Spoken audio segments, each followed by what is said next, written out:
not taking life too seriously.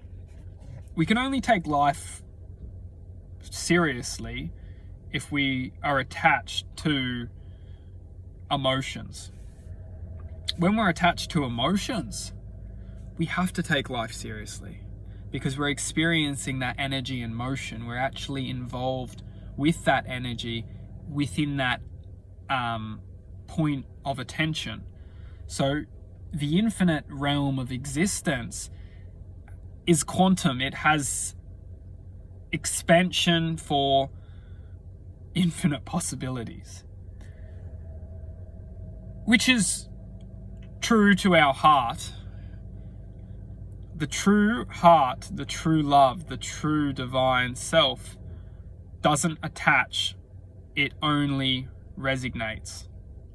And that is our weakness here in this planet, is that it only resonates.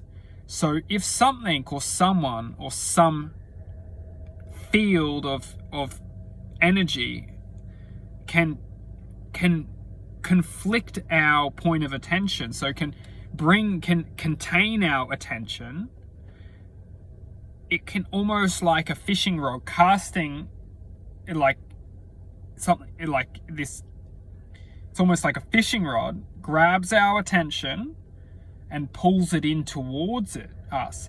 If we don't have the ability to have something to anchor back to our hearts, to anchor back to our truth, it will only bring our attention out of our heart space. It will only bring our attention out of our heart space. It's very, very, very, very, very, very, very important to understand.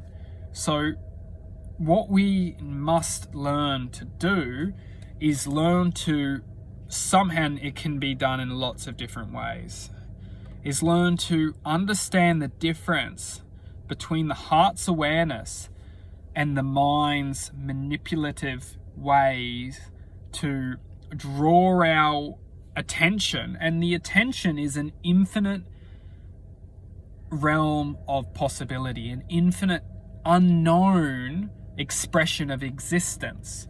It's the spark of truth. It's the spark of love. It's the essence of divine charity, of infinite possibilities. When we can believe in love, believe in trust, believe in purpose, believe in happiness, it doesn't matter. It just needs something. When we can believe in something, we can focus our attention on a higher vibration. And we can start to acknowledge this higher vibration, this higher sense of being. It can be anything. It might just be doing something. It's not doing, it's believing. Believing. It's the essence of trusting in something greater than, and it comes from the heart, and that's the heart space. It's the heart's, you could say it's the heart's purpose for us. It's not necessarily the purpose, but it's what the heart can do. It can generate a sense of higher devotion.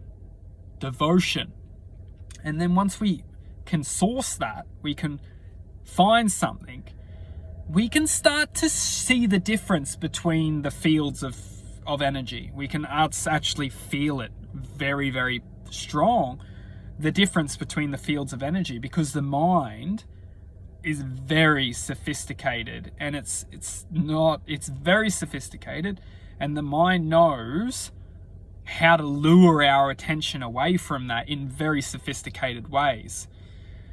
Once we can start to understand how and why the mind is luring our attention away from our heart space, we can understand how we got in our position in the first place. We were never taught about the difference between the electrical magnetical fields because we are living in a delusional reality. We're living in a reality that is suppressed from our true nature. So in order to awaken, we need to come back to our true nature, which is found within our heart space.